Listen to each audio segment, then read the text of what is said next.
Sam Hudson speaking from thisquality.com. So tonight's stream, we're just going to be talking with the ATTICA project members, most of the team actually, which is quite awesome, on a catch-up about the last 3 Meet the Candidates meetings, and they just want to give you a little talk about what they've gone through and what they've experienced, just to give you an idea of what's been happening behind the scenes, because mainstream media don't really cover it. So it would be good to just get a little update from the people in the stream tonight. So we've got Mike Isles, the ATTICA Mana candidate. Hello. Yep. Good evening, people. Nice to be back on live streams. I'll let you introduce the rest at this point, Sam. Yeah. And then we've got Carly Veludos, which is the ATTICA board member. Hello. Hi, everyone. Nice to see you again. Awesome. And then we've got Michael Kay, the ATTICA Otaki candidate. Let's go. So I guess you'll run it off. So I'll leave it to you, Michael. Which Michael? Michael K. Sorry. This always happens. Yeah. So hey, we've had a start to the campaigning, which has been awesome. We've got to meet the other candidates. A lot of the candidates I actually knew. I didn't know Tim, which has been great to get to see Tim in action. Very, very tall fella, and a good young candidate for national. It's good that he's been chosen, and it's going to be a big boots to fill with Nathan Guy standing down. But Tim's going very good. Teresa's a determined candidate. She has been very, very good in the meetings, and the new Conservative Martin has been fantastic. It's a real shame. Amanda's awesome, and it's just a real shame that there's just not like exactly what Sam said. This is politics, people individually standing up, for what they believe in, and in this case, the party that they believe in also. But there's no coverage. Sam's going to put some stuff together. Alex Bray was there from Spinoff, which was awesome at the first, but as far as I know, there wasn't anybody at today's one, which is it's not really a good thing. The thing is for people to actually get to see what's on offer and everything in action. Mainstream media need to be there and be covering this, because this is what we're in a COVID lockdown in a way. It's very important, It's important, especially because these people are going to help or change, or make a change, or specifically, do stuff in these regions, if that makes sense. So mainstream media should cover this stuff. Yeah, and I mean, here's my gripe already. We're only a couple of minutes in, and I'm going to have a big gripe. We got excluded. So it's a bit of a pain. We would have thought with COVID-19 and just the weirdness of this election that there would be no exclusions, that this would be an inclusive, as best as it could be, an inclusive election, and really open democracy. But the Business Roundtable, I mean, we tried our best. We gathered the excluded candidates together. It's something that the ATTICA project believe in, which is inclusion in democracy. That it's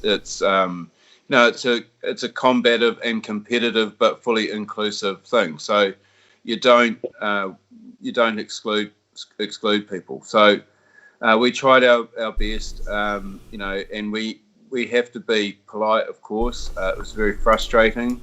The response that we got was only the people that had got 5% were included in tonight's debate at the Business Roundtable, which is held at Southwood, which is a beautiful event. It is a spacious event. It's fully exactly what we could really get going, and we could really make every candidate just as making each other work in these events. It's really, really good. There's some great stuff being discussed. And it's really devastating to be shut out of this. And, the 5% threshold, well, the ACT Party guy, he is supposed to be there. He hasn't turned up so far to either of the other two events. Whether he has turned up tonight, we don't know. But, ACT actually didn't get 5% in the previous election. It didn't even get 1%. So it's just sorry to be gripey, but, this was an opportunity. Media will be there. We feel that it's very partisan. And we're just going to have to make the most now. And that's what really we're streaming tonight. We want to make sure that we can build a big audience going forward into this election cycle, and we're going to try and get that content that, we're saying, well, hey, this content's not there. Well, we better do something about it. And we're going to make sure that Sam gets to show not only myself, but everybody else that we're speaking to in these events, and wherever he can, where Mike's speaking as well. And it just, otherwise you're just going to feel like democracy doesn't exist. And for mainstream media to be actually going out there and saying, oh, it's a pretty boring election, it's like, well, here's the part where it actually is getting down to the nitty gritty, and you're not bloody there. So how does that make you feel that they have to be above the 5% threshold to attend the South Ward event, which is happening tonight, right? Really sort of annoyed, because the thing is in the local body elections, we actually had a record turnout of people wanting to be candidates for all of the ward candidates in Horowhenua District Council and so on and so forth. And every event, every event organizer actually made sure that every candidate got a position to talk, because, and why? Because none of these people, some of them were, but majority had not ever held a position in government. And, hello, the ATTICA electorate, not one person has held a position in government. Not one person is an incumbent candidate or has ever been.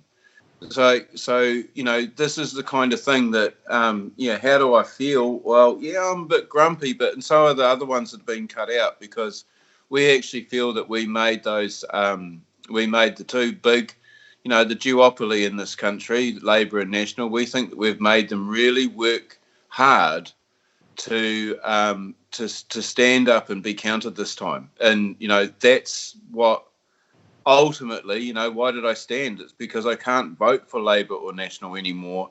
And I think that, New Zealand needs better alternatives. And we've got a political system called MMP, and this is how it works. And it's inclusive democracy, and it's about the diversity in it. And if you're going to shut the diversity out, well, then you're only going back to first past the post. Yeah. What are your thoughts on that, Carly? Yeah, I've got a question about MMP for both Mikes and perhaps even Sam. That 5% threshold, I feel, is way too high. It is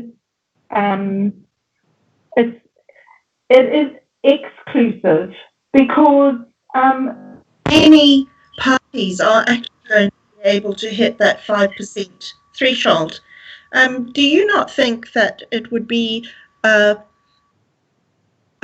worthwhile campaign to have that threshold lowered to, say, 1%, where we'd have a much better chance of having a more diverse government with way more representation if that threshold was brought down?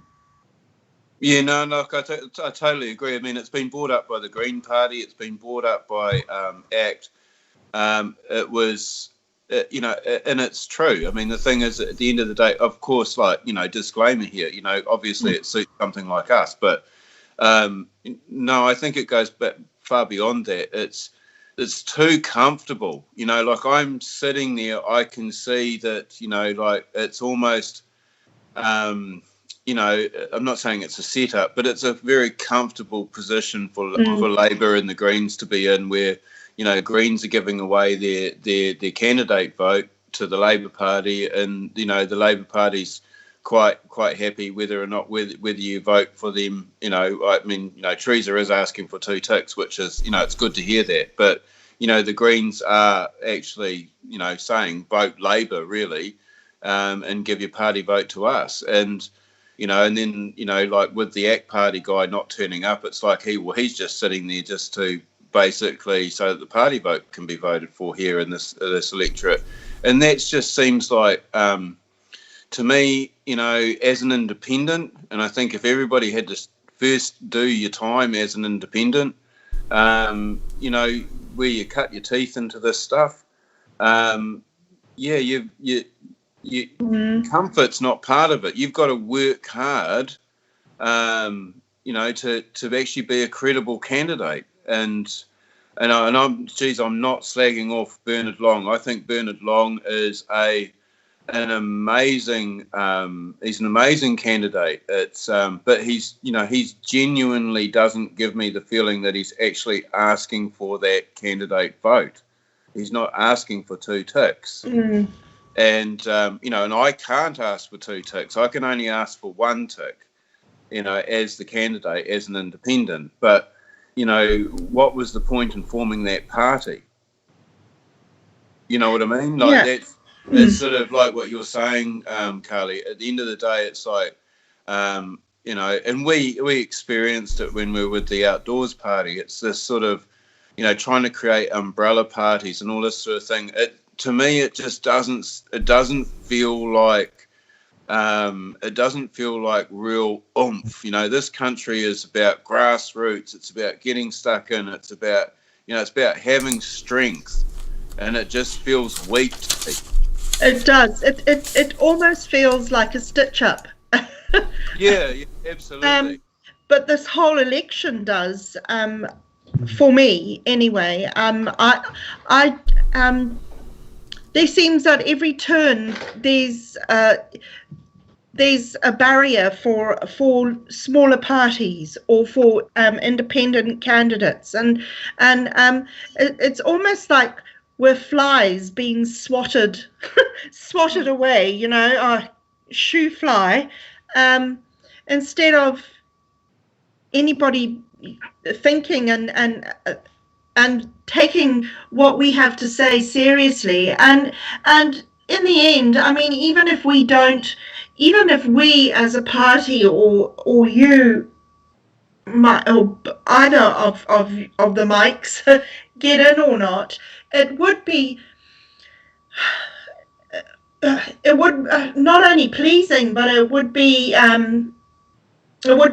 heartening to think that our policies have been looked at and heard, and I don't care if somebody copies our policies. So what?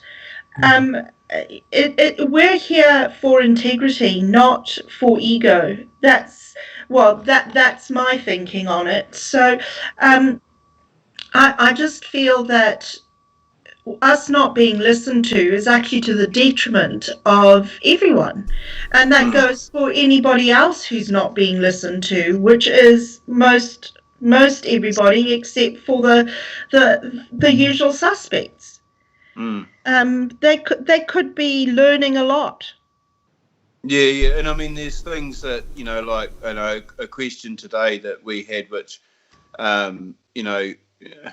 again, I think it was a bad question because we have a referendum on the subject, but loosely it was about abortion.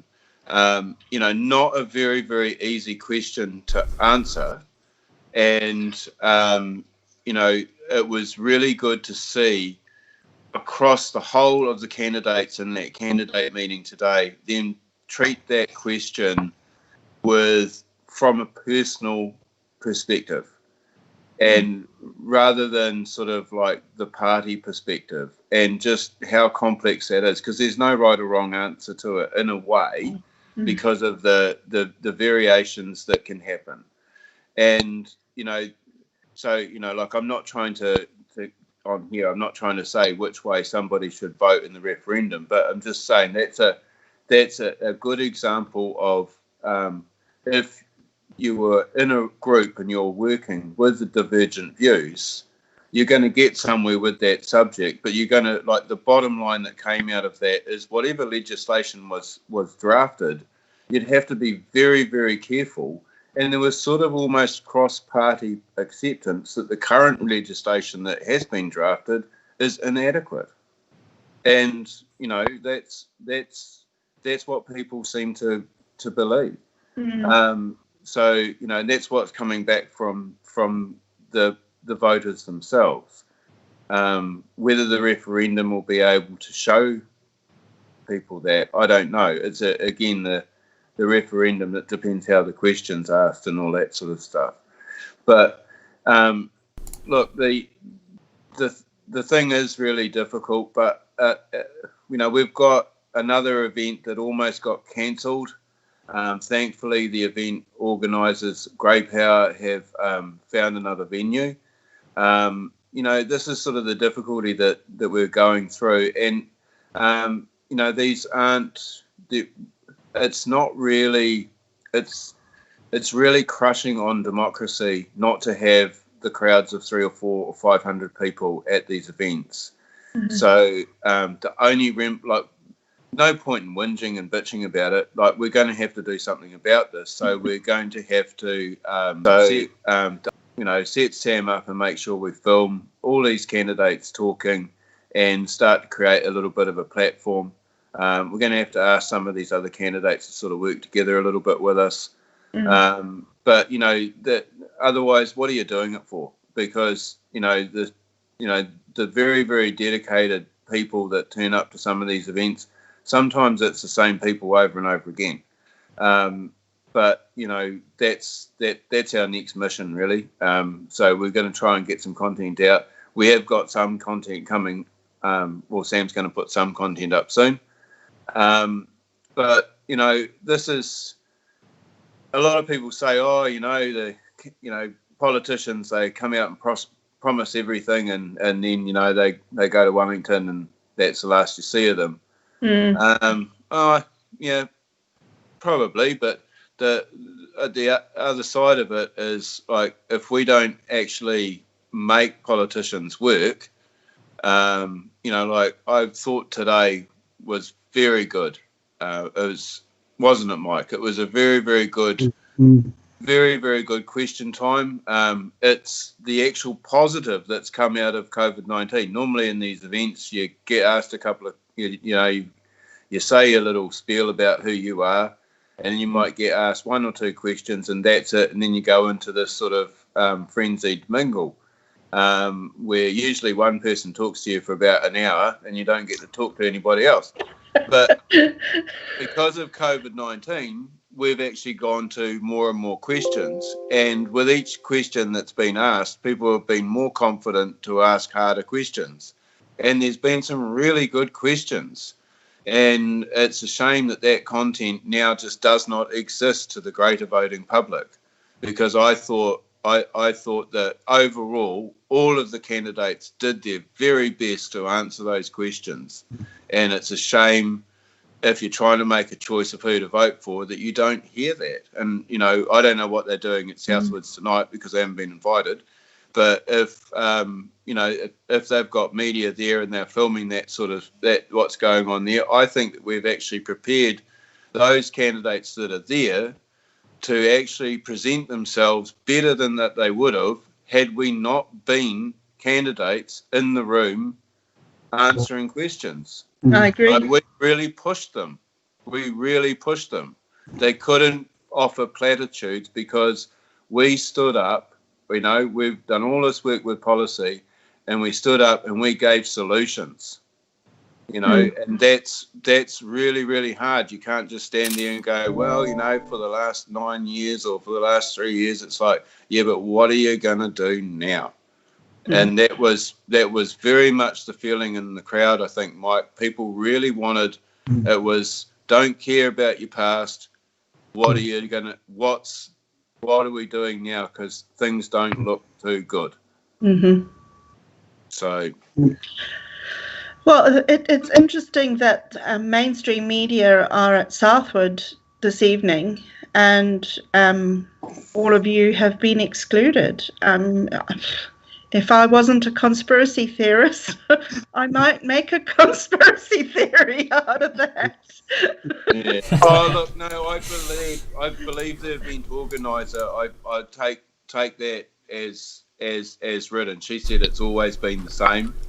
And to be clear, I made the appeal that this is not the same. This election cycle is not the same.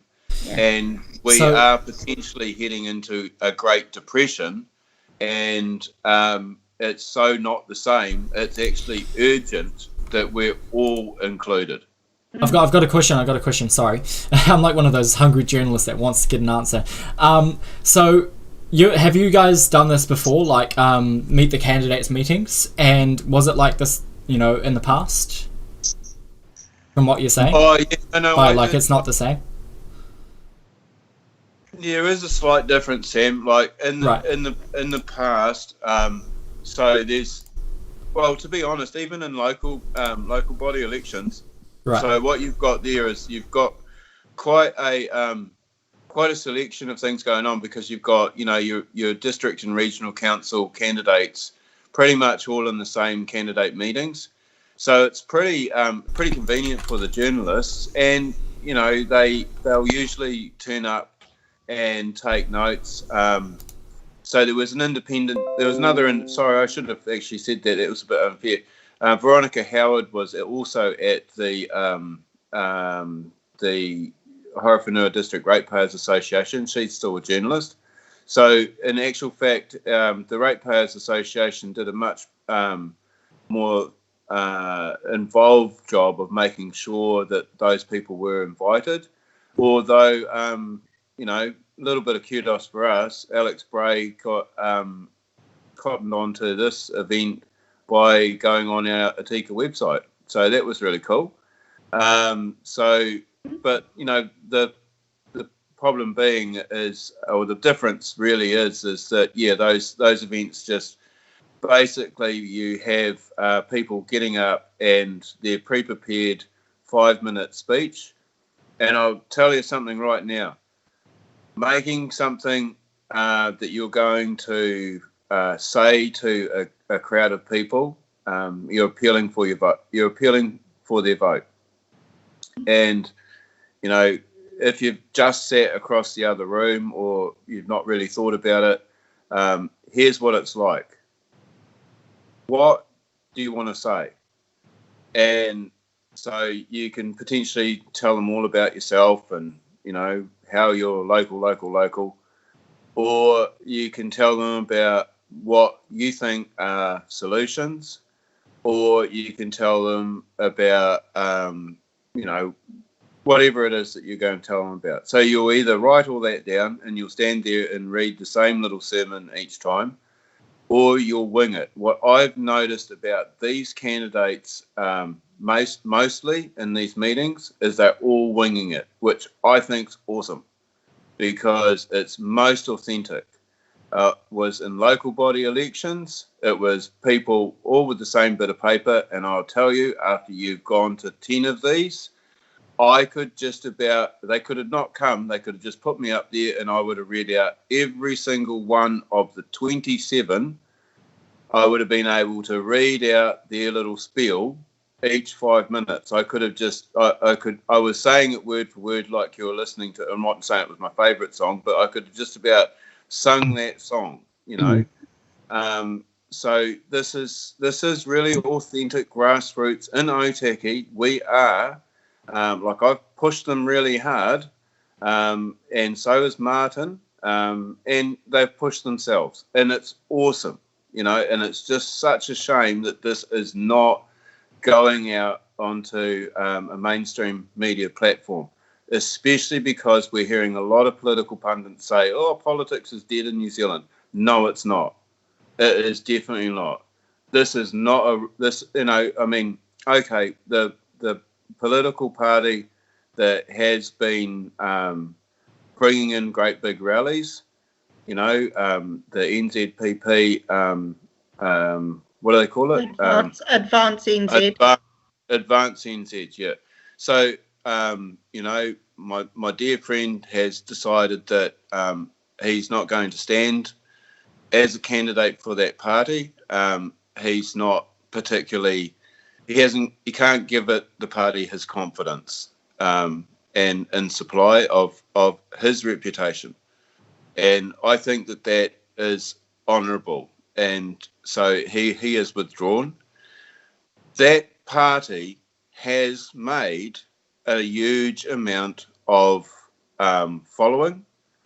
It's brought out, whether you want to call it conspiracy theory or not, some of it actually is, but whatever, that they have been saying, hey, this politics, it's important. And that's great. But here in ATTICA, this is real life, real down grassroots. This is, okay, yeah, but what? What are we going to do? And that's really, really important. And that's, it's missing out. There must be I'm really pleased that Alex Bray from the Spin-Off is going around and trying to document some of this stuff because... and he's trying to give them a platform, like, to speak. And just, you've got to respect that. I mean, not a lot of mainstream do that. Yeah, I mean, you could just have a little bit less of the Kardashians and a little bit less of, Meghan Merkel or something like that. And we could actually have something that's going on here at home. That's right, that's right, yeah. Yeah. So, and people would, it's really, really, I did like, and Martin wasn't the only one to say it, but, to quote Martin, he said that, basically his dad said to him, don't complain don't complain unless you vote. And, we're all guilty of complaining, but, we do actually have to really make an informed choice, like, being able to see it's hard, like, I'm not criticizing people for not coming along because you bloody can't, because it's, there's a limit, there's a crowd limit, but there was no contingency plan put in place to make sure that there was media could have easily self-organized and said, well, okay, there's this and this event, you guys go film that one, you guys go film that one, and let's put it up on a channel, dedicated channel. Like I wrote to actually Chris Farfoy and somebody else, and I suggested it to him that they actually make a channel available where people could send you streaming content or even hard content to like say with Mega Upload or something like that, and just have it on a constant cycle so that people could actually go and look at this. Public access TV, and that Sam or any young journalist could have put their stuff into, or any mainstream thing. So but didn't even get a reply, and that's just that's probably 50 million reasons why you didn't get a reply there, Michael. Yeah, but I would more say than 50 Shades of Grey. I didn't even get the one that says Mr. Farfoy is out of the office right now, but if you urgently need to call, I didn't even get that. I just got up.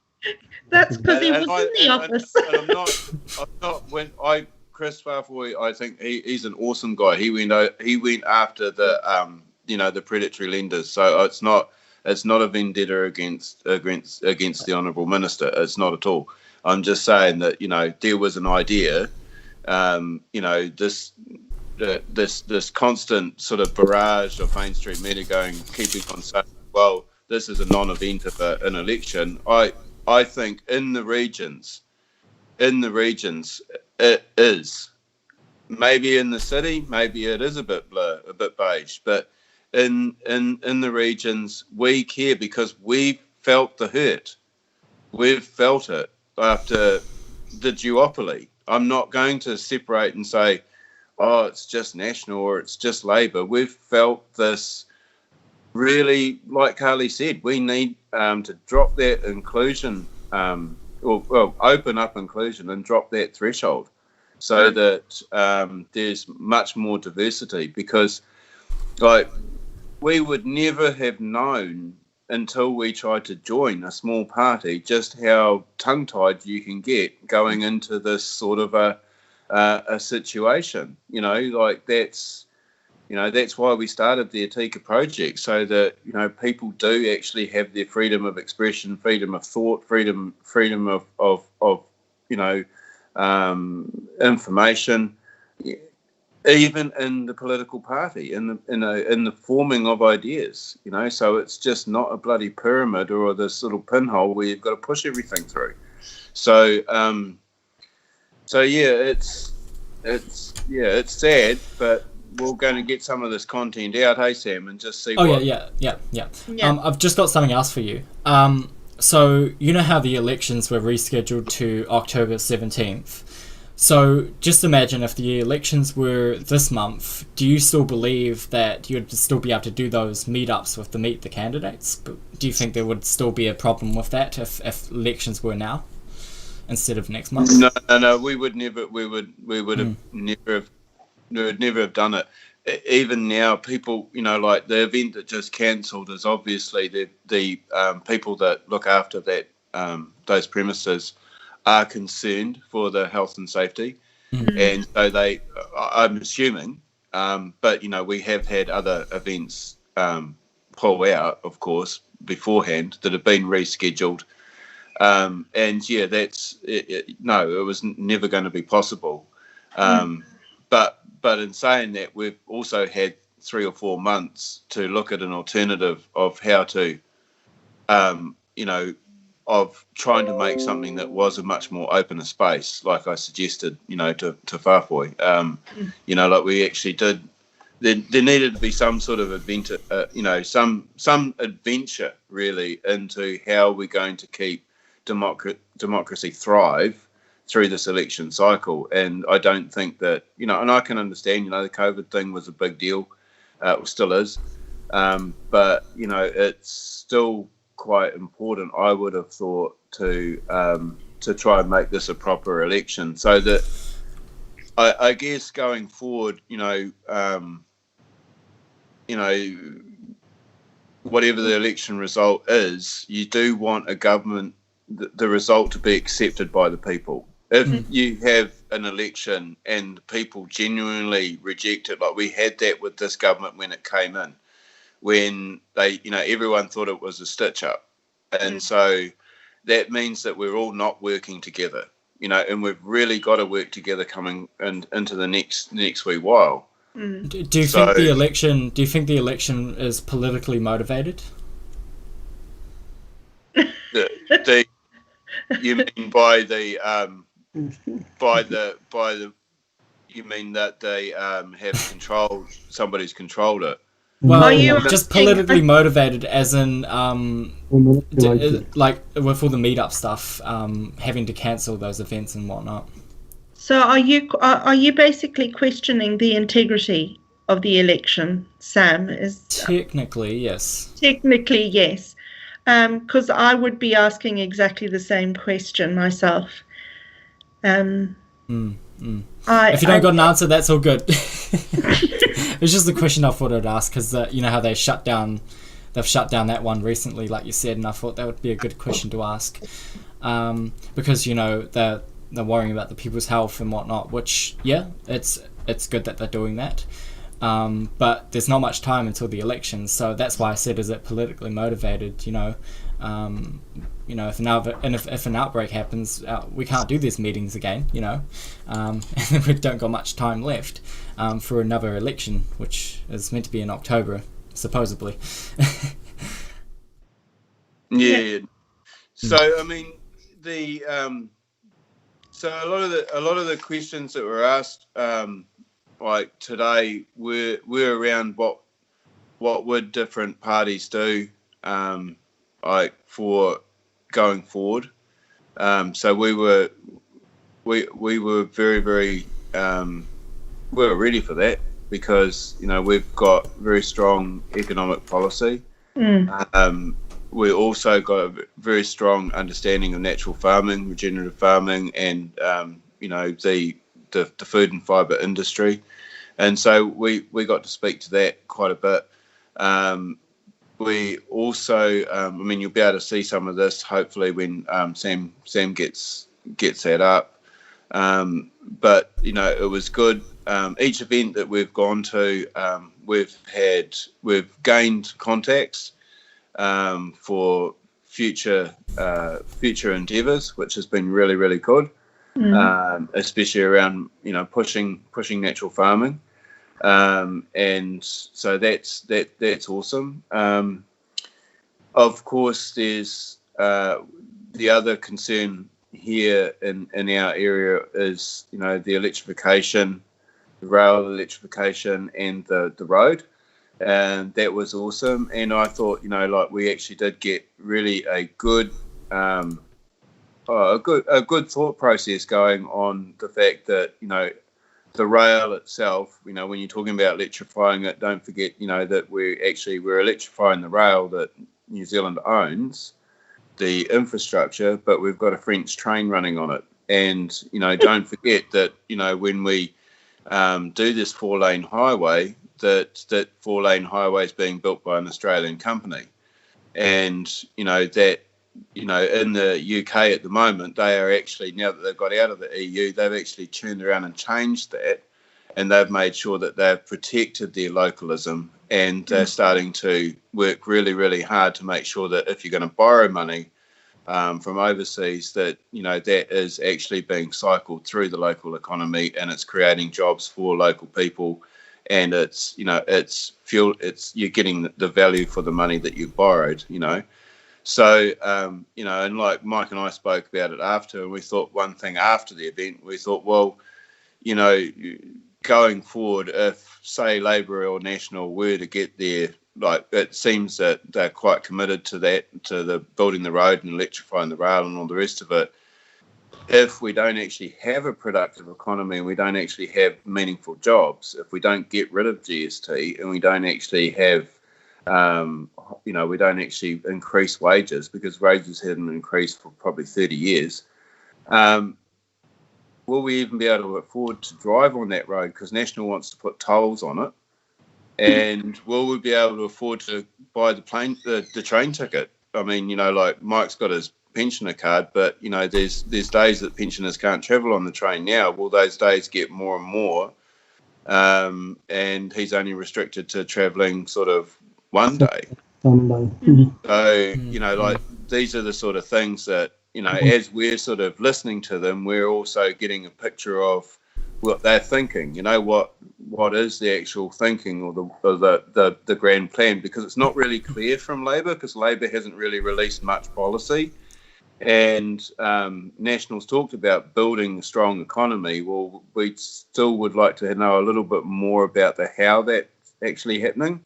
And because we have now seen policy that's saying that they are going to collect 6 months worth of GST and then hand it back to you, which is not quite as same as our policy, which is get rid of it completely. Why would you collect it only to give it back? It seems bizarre. I'd say it wouldn't be given back. It would be given back to those who apply properly, but the rest of them that don't apply properly, put the right wordings in their application, would miss out. Well, if you're not registered, get an income out of it.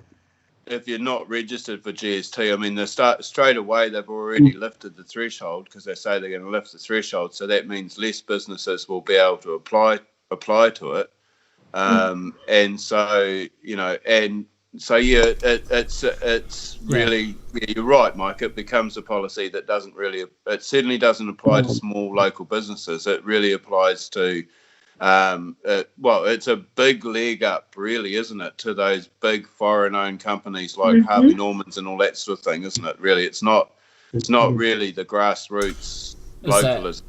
So is that just giving back? Is that just giving back to the bigger business? Well, no, not that'd be probably a little bit too unfair, because I mean, Right. you know, like it's if you raise the threshold to 80,000 or 100,000 or whatever of turnover, you know, what, like these days, what are we going to call small business? You know, so I would have, like, if you're a small business and you're unfortunate there, you're not going to get your GST back. For any little fledgling business that's starting up in under 100,000, you're not going to get your GST back at all. So you're actually worse off. So you're still sort of paying it out, you know, or you can't claim too, that's another bit of a bugger. You're actually disadvantaged to the bigger business that you're competing against, because they can claim all of their input costs and you can't. Sorry to interrupt, because we're 40 minutes in, but well, I've got a comment here, and it says, "Okay, Mike and Michael." So this is directed at you two. If you were able to talk to businesses around the table in Kapiti, what would you say? Oh, yeah. Well, that's what we've got to answer anyway, in our 150 words. But the biggest thing really for opening it up in Kapiti is just what we were talking about, which is getting rid of GST.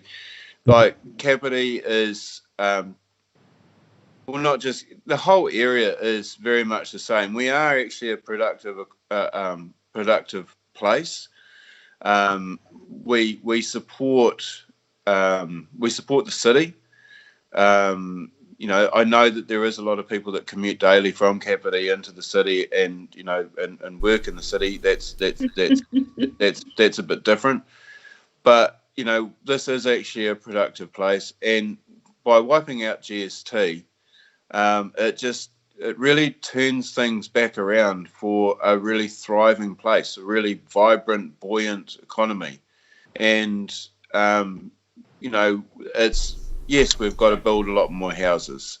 You know, the building houses when GST is not involved is it's opening up just what we were talking about before. You know, like a person that wants to come in as a builder, you know, he's on the same playing field as a private-public partnership builder, like Fletcher's, or as anybody else, because you're now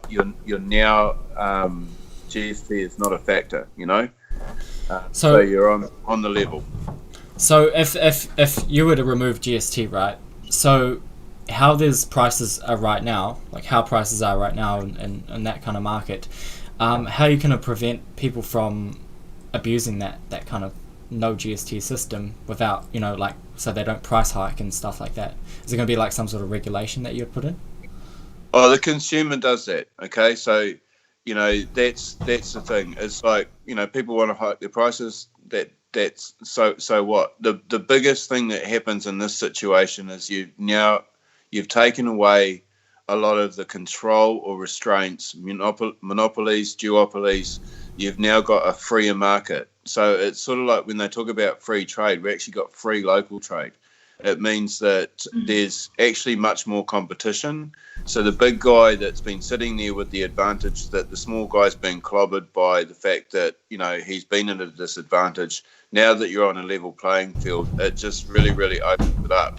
But we know, like, that's, you know, one of the things that we really did when we're building the policy, that we put in the profit share. Like, profit share is very much about creating a change in thinking. Change in the thinking in the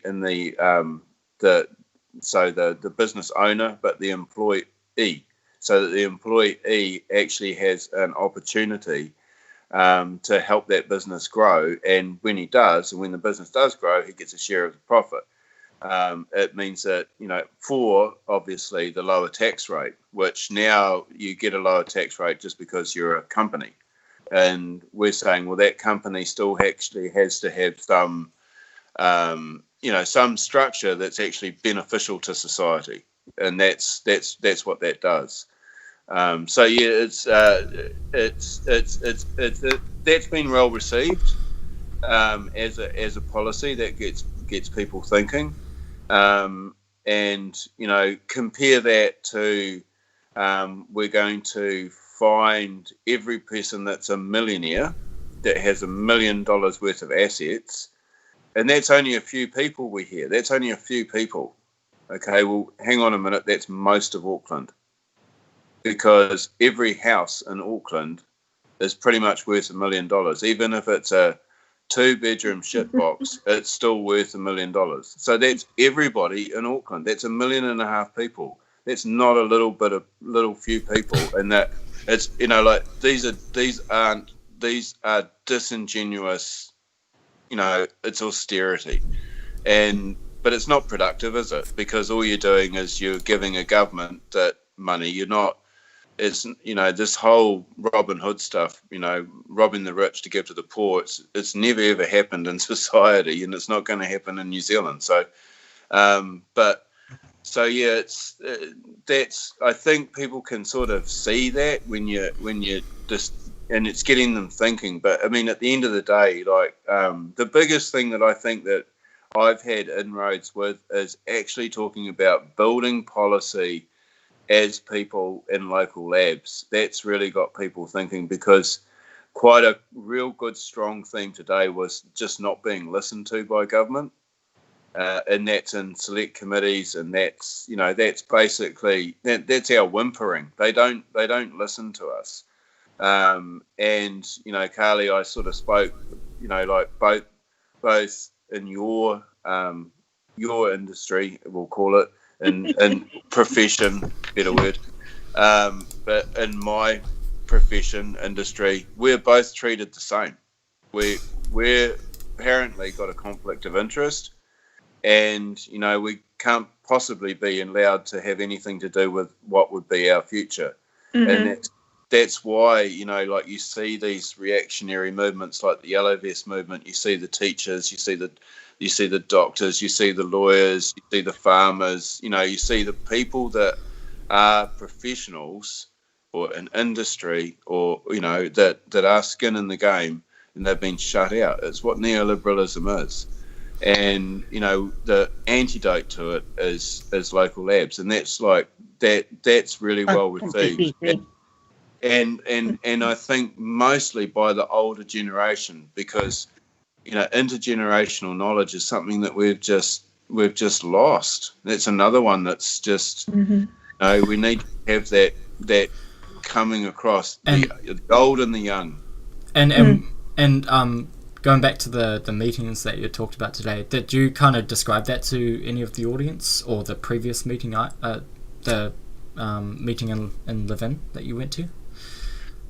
Not so much Levin, but I did think about, you know, like because I've been trying to think of, like, well, you know, you're just looking at a room full of people that basically felt like, why did I even get into this? Because basically I thought we were just being ignored as farmers.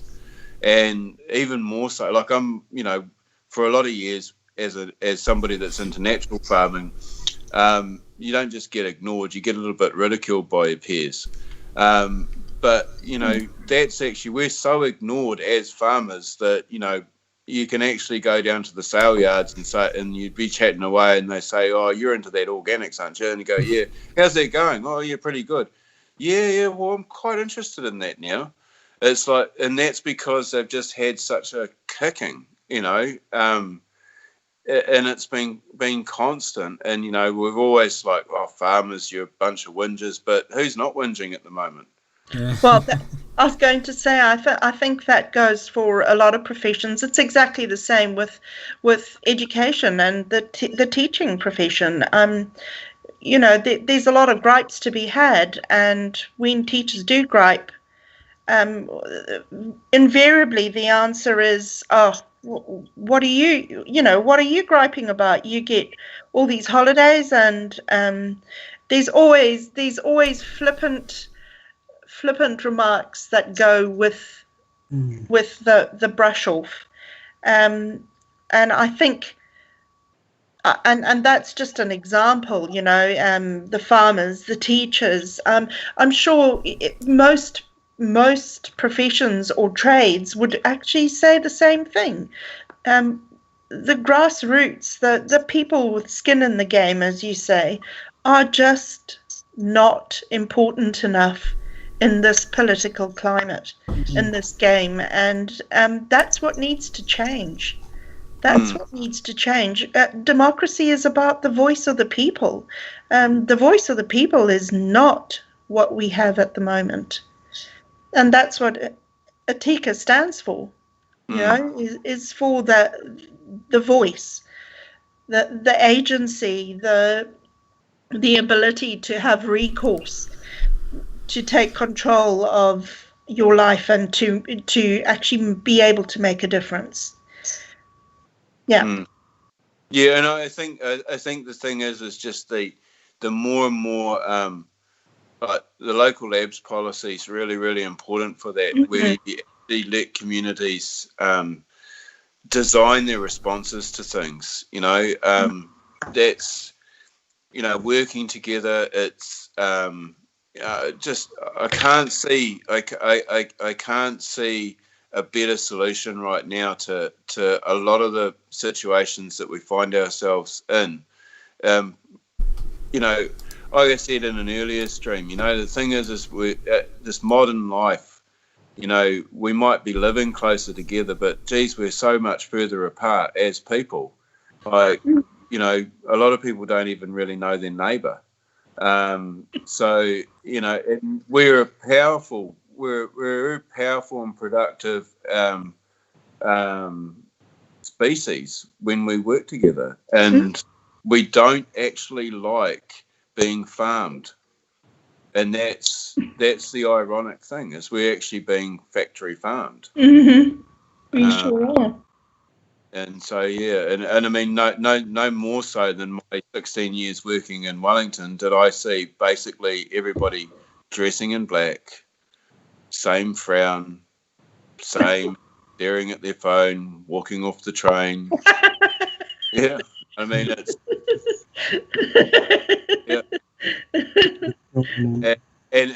and it's changed. You know, now people get on get on the train and at least have a bit of a talk, but now people just get on the train and go to sleep. It's like, you know, I'm on my train making news. Does that count? Yeah. It's a bit of a different world now, isn't it? I'm sure you guys would have experienced a lot of change. I mean, I'm young. I've grown up in this kind of world, but you guys, I'm sure it's a whole lot different. I think the scariest thing about the present, Sam, is the lack of connection. And that lack of connection has led to a whole heap of problems. Suicide rates going up, not being the least. So keep your eye out for that blog. And that's it in a nutshell. I mean, you know, the thing that made us different was our ability to reason, and you know, that's what we are. We our mind, you know, we're trying to wrestle with things all of the time, and so to treat us like we're automatrons, it's products. Yeah. Like we're a product. Yeah. Well, I guess that's probably the best way to put it, Carly, is like if you looked at what the product is us. I'll kind of tell you something. So I went, this is kind of like in relation to the product thing, with the COVID tracer stuff. So I was at the Ministry of Health today, and they showed us what the COVID tracing looks like, and everything is a code or a number. It's not by name, it's code or a number, you know, and that's the product. It might say your first and last name, but it's the main thing is that code, and you get told to put it into your diary, and you get told where to put that code. It's you. That's what you are. You're that number. You're not your first and last name. And I think that's the biggest disconnection in regards to the connection that we have in this kind of area of this generation. Yeah, and it pervades everything, Sam. Like with education, and the mantra is, what's the data? well, who cares what the data is? What's going on for this kid here right now? That's what's important, not the numbers. The numbers seem to have become the primary drive for everything, and I think that has been the biggest reason why I have got into this game, because I'm not a politician at all. In fact, I'm probably so undiplomatic sometimes that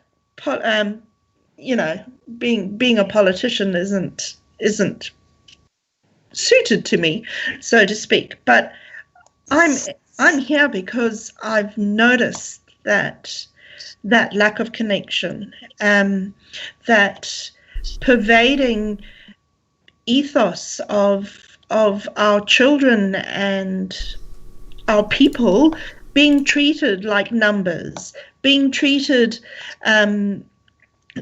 like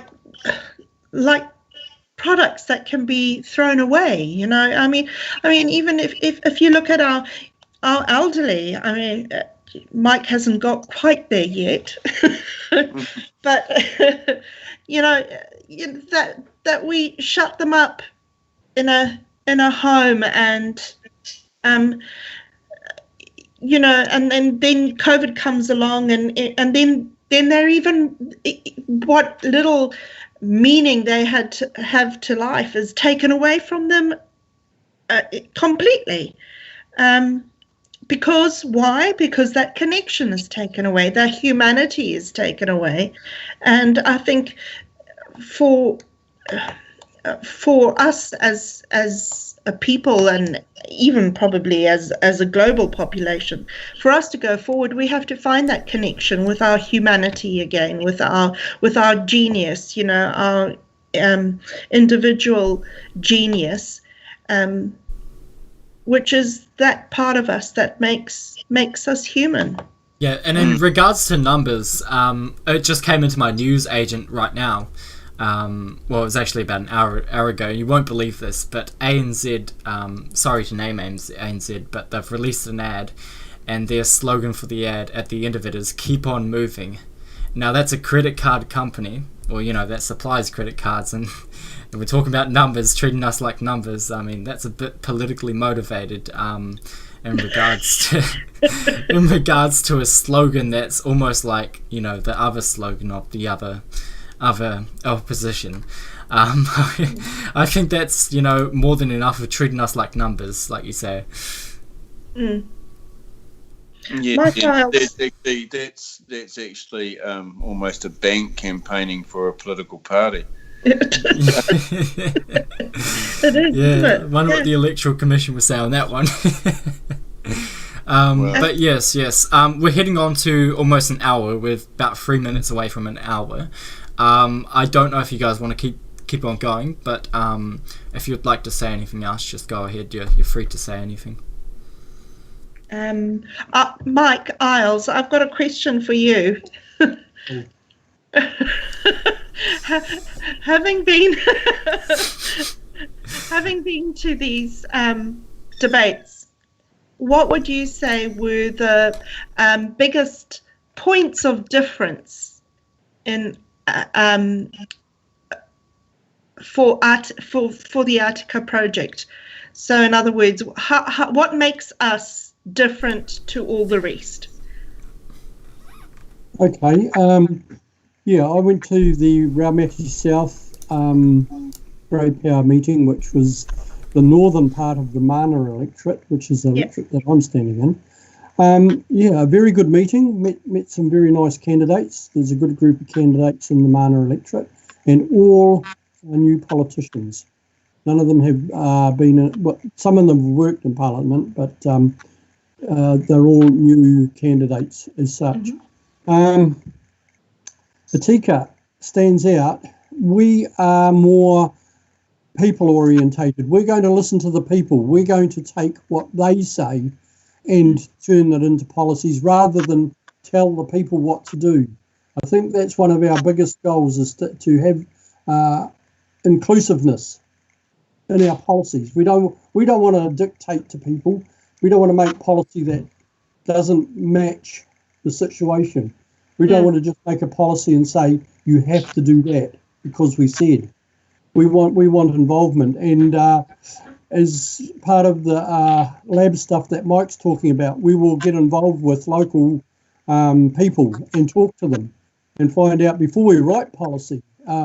It's no good writing policy that's no good. We heard a lot today about a policy that is badly written, and yet they're trying to push it through Parliament.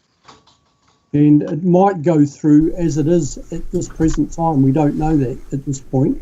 They might change some of it, they may not. And everybody at today's meeting said it was a badly written policy. Why is it badly written? Because it was probably rushed in the first place and not given enough thought or enough input. And as we've already said, they don't consult the people in the game. So they don't get the right wording and the right policies to start with. I think that's one of our biggest pluses, that we are going to involve people, local people, in our policy writing. We're going to also promote localism, which would be using raw product to create jobs in our country instead of sending raw product overseas, as we've done for the last probably 9 to 12 years.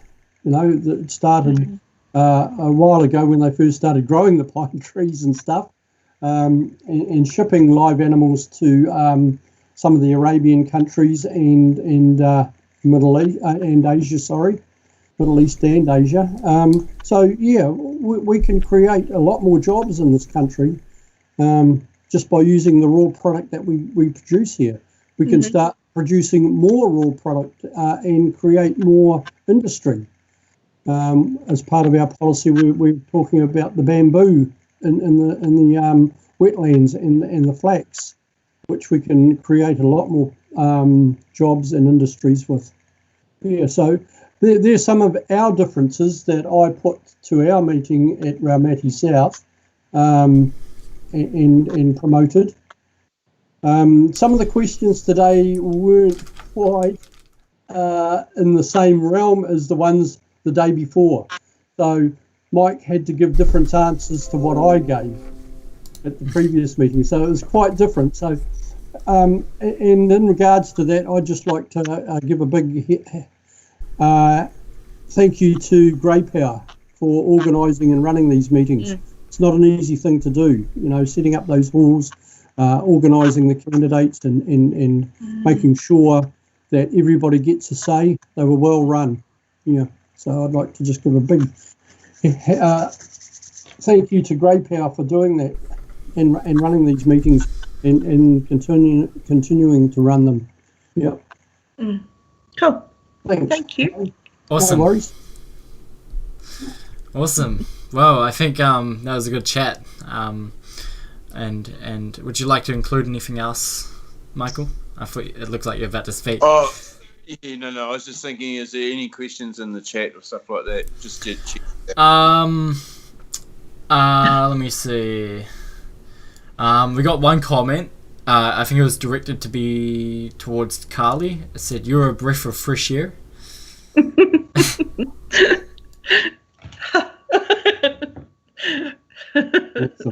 Awesome. Brilliant. Yeah, but we should be standing next election Yeah. I will. when we register. She's onto it. She's onto it. And you know, like I've said on this, and I made it really, really clear, we are not a political party until we're registered. We are not asking people for a party vote because we cannot have a party vote. No. We took a lot of time to set up the ATTICA project to make sure, with very poor direction from the Electoral Commission, of actually what is the status quo. We had to make that up as we went along. We have not asked for massive donations or things like that, or anything. We haven't even been able to ask you to join as members until we've made sure that we've got everything set up absolutely right, so that it's that money can only go from you to a bank account that has to have a really tough process to get it back out of. That money's it's not going under a bed, as somebody put about what was never a political party.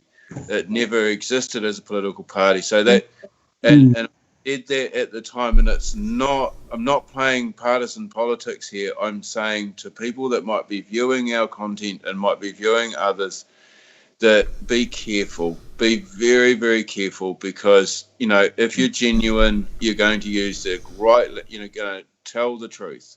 You know, we are not a political party. We are aiming to be. We're an unregistered political party. Mike stands as an independent candidate, and so do I. Yeah, that loud and clear. I'll repeat that for you as a third party. They are not a registered political party just yet. Awesome. So I got a comment from someone. I don't know what they were directing it as, but it says, "I don't get it." I don't know what they meant by that. And then we got another comment. Can you be a member now? And I think you just explained that you're not you're going to take precautions beforehand. Yeah, absolutely. So it took a lot, man. It took a lot, and we've got it all sorted. It's all, we're going to be able to be 100% transparent. Yes, we welcome members now. We want to start building membership up towards the next election. That we need 500 financial members, which means that you've got to pay up. You've got to, for the Electoral Commission, what was the minimum? You've got to give a signature, which... And an address. And we want to do something very different. We don't want to hold that information online. We want to hold that securely as a paper document.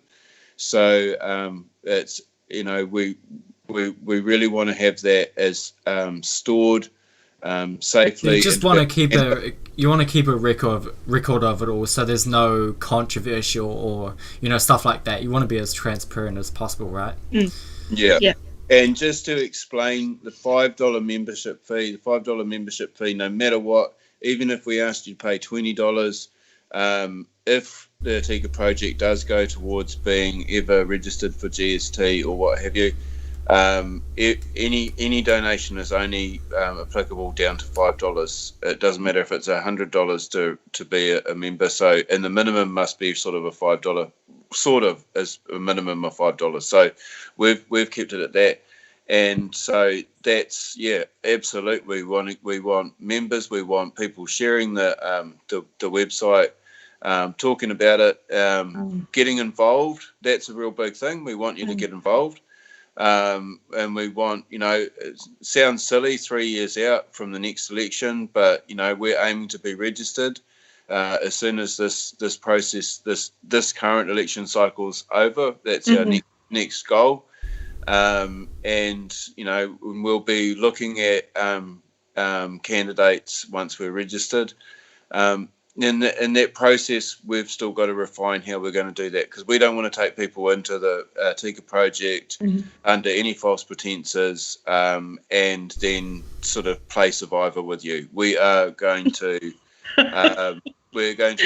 really work on that part of it. That was never something that we have spent heaps of time on this particular thing, because we've been working on policies and also just setting up the structure so that we can be an unregistered political party standing as independent. So it's obviously just so it's not confusing. Everything that is on the ATTICA website is policies that I stand for. Cool. Just for the person that doesn't get it, Sam, they could go onto the website and have a look. And if they still don't get it, they could email us and have a discussion with us about how they don't. Yeah, and what is the website URL? www.attica.nz. And how do you spell that? Really? You never know. They might misspell. You never know. NZ. Yep. So ATTICA.NZ. And then there'll be the area where you can go ahead and look into that. And if you get confused, there's a little contact box at the very bottom, so make use of it. They want to see your emails. They want to see that email, and just I bet when they get their first email, they'll have a big bright smile on their faces. We've got another question, and now this one's a little bit they're probably a bit confused because ATTICA doesn't have a leader, but they said, who is the leader of the party? Well, no. If the thing is so every voter is a leader, every member is a leader, and we have got to be leaders within our community. We've all got to be a leader. If anybody that joins the political party to be a candidate, a member, you've got to be a leader. But the party will not have a pyramid structure. No. We'll set some sort of thing, like the threshold maybe is going to come. If say the threshold came down to the 1%, then we'll start looking at the percentages of what would be the time to actually form a process of how will we elect a leader. And just not having a leader at this stage in the project, and maybe it's a couple of election cycles, is going to mean that we can form this thing properly so that it is a great landing space for people with exceptional talent and in their field, and that they can get their point of view across, and they can be a part of something. Just do not want to be recreating the same old. Autocratic, yeah, absolutely. The autocratic pyramidal system is just not working, for one thing. So we're looking at doing something different. And even when we do elect a leader, they wouldn't automatically be the leader of the party, but rather the representative of us. That's how I would see it as. And that's actually how government should be. We shouldn't be looking at our prime minister as the Queen or the King. We're not actually in a monarchy. We're in a democracy, and the government represents us. The Prime Minister should be the prime representative of us. And I think it's going to take a while for people to get their head out of that whole personality politics, and that's where that whole concept of having a leader is embedded. And it might not sink in for a few people for a little while, but if you think about it, it is quite a liberating model to follow. Mm. I guess they're sort of looking at it as almost like a hive of bees. If the queen falls out, right, the hive dies. Yeah. And we've seen both duopoly major political parties do that, and we can't afford. As a country, we can't afford that. No. And the first time it happened should have been the warning for both parties to reevaluate their constitutions, and in their constitutions actually are things that protect that, and they're not following them. So it's a big part. Like we've had to do quite a lot, but that's, if you don't create the structure, it's like baking a cake. If you don't make the recipe, it's you could fluke it. It could be a good cake, but I think we've had some pretty crap cakes for a long time. Yeah, and some pretty fruity cupcakes too. Yeah, and let's face it, that's the reason why we're here. So I guess we should be grateful for the fruity cupcakes. Yeah, absolutely. Yeah. Awesome. Well, I think we'll wrap it up, eh? Yep. Yeah. Awesome. So thanks so much, everyone. We had 15 viewers at one point. That was awesome. We're growing. So make sure you share these live streams if you're still watching. And just check out the ATTICA project. We're here to try and give a small little group like Michael K, Carly, Mike, and the rest of the ATTICA team, just a voice so that they can speak to an audience. And of course we're all fairly new. This quality is new. We're only like 5 months old. And I think the ATTICA is only about 2.5 months old, 3 months, roughly around there.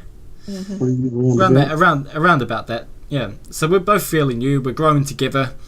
But in 3 years' time, we could be the next big thing. Indeed. Yeah, well, it's only going to get bigger. It's about the people that will come into it, and that's the main thing, going forward. But yeah, I'm trying really hard. So is Mike. But this time around, I think the first real wake up call to government is to actually turn around and put an independent in and reject the system. I agree. And I just that's the whole thing. It's like, vote me in here in ATTICA and reject the system. And actually, we've had a couple of decades now, or 3 decades now, of somebody saying that they're going to represent the district. They get voted in, the people trust them, they vote them in, and they just move out and live in Wellington. So, I can't do that because my farm's here, and I'm not leaving my farm, I'm not leaving my dog, I'm not leaving my missus, and I'm just not leaving what is important to me, which is my roots. So, I'm not going to Oriental Parade. I spent 16 years working in Wellington. I love the place, but I ain't leaving here. So, so that's ultimately what we're asking you to share, the message that if you really want to show, this duopoly something to really make it stand up and think, vote me in. Awesome. All right, so I think that's going to be a wrap, eh? Yep. Indeed. Hi, Rera. Seeing as it is Te Wiki o Te Reo Māori Week, Māori Language Week. Yeah, I've actually got to mention, we don't got it on the live stream, but our website, our little logo that says Real News Quality Stories, is actually in Te Reo, which is quite cool. So we thought we'd participate in that a little bit. So if you want to go check it out, go to thisquality.com and you'll see it yourself. Anyways, thanks so much everyone for watching tonight. Make sure you share, like, comment, favorite, whatever you propose, and just get ATTICA out there, get this quality out there, and we'll work hard for you to bring you what you deserve, as a voice and as a community, and as locals, if you want to put it that way. So yeah, anyways, check out the ATTICA website, which is www, I'm going to say it loud and clear, .ATTICA, which is ATTICA.nz, which is spelling out attica.nz. Check out their website, click on the policies, get to know them. It's like a book. You'll be there for an hour and a half, maybe 2 hours, reading everything. So get in there, share it with your friends, share it everywhere.